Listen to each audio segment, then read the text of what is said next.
Hello friends, in this video I am talking about the difference between iterative and adaptive life cycle.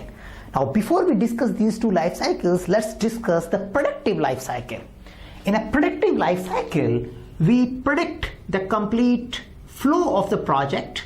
For example, if our project is having 4 phases, we predict that we will be doing it in a serial way. For example, this is a plan phase. After that, I am doing an analysis phase. I think that after planning, I will do an analysis, and analysis can give a feedback back to the planning. So they can iterate, they can move around here. Similarly, after doing analysis, I may do design. So analysis will give an input to a design. During analysis, I may modify the analysis, and same way we may end up with doing test at the end, and it may give a feedback back. Now in a predictive life cycle, our assumption is that something which we are planning here, we can visualize the complete project, and at the end of the project you will get a deliverable. You will produce the delivery to an end customer. Now it looks perfect when you can really know the deliverable during the initial stage. We don't expect that during a test stage there will be a feedback which will impact the plan, or there will be a feedback which will impact the analysis. If you have such a long feedbacks or long loops, the complete project may end into a very high cost overrun. So we only apply predictive life cycle when we are sure about the outcome.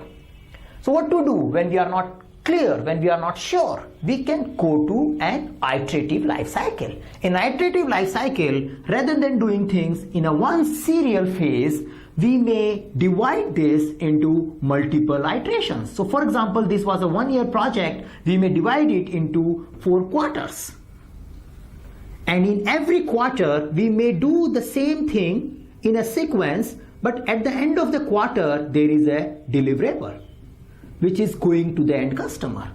And this is one iteration. The one iteration will include all the phases of the project management which are required for this particular deliverable. When you are executing this iteration, you may start planning about the next iteration. So next iteration can be done in serial way, or it can be done in a parallel way. For example, there could be an overlap for a duration where the testing of previous iteration is happening and the planning of next iteration is undergoing. So that is something, a relationship you can identify.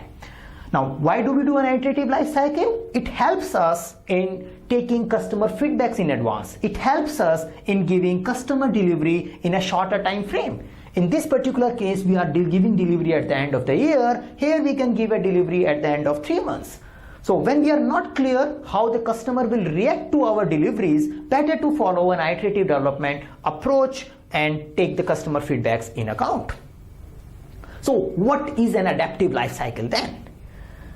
Adaptive life cycle is also an iterative and incremental development life cycle. It also follows the continuous iterations, but it is too much focused. It is too adaptive for the change. Rather than having a 1 quarter as a one iteration, it may have very small duration iterations. These small duration iterations may vary from 2 weeks to 4 weeks. Rather than following a serial process of doing a development in adaptive life cycle, in an agile kind of approach, we have a list of requirements and then we pick some of these requirements for a given iterations, and then we develop each requirement in parallel. We don't do complete requirement analysis of the selected items and then design and development. We do execution of all the phases for a different requirements in parallel. And at the end of a 4-week, 2 to 4 week cycles, we produce a deliverable which can be consumed, which can be used by the end customer. So the concept is same, but the approach is different. Approach is meant to facilitate very frequent changes in the project environment.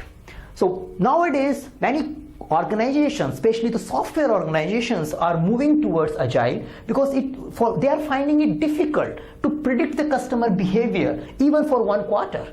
They want to take feedbacks at the end of 2 to 3 weeks development cycle. So this was our video on the difference between iterative and adaptive life cycle. If you have any query related to project management, even Agile, we also train people for PMI ACP certificate, which is an Agile certification from PMI. We are also a Scrum Alliance partner. You can come to our forum and post your queries there. Thank you.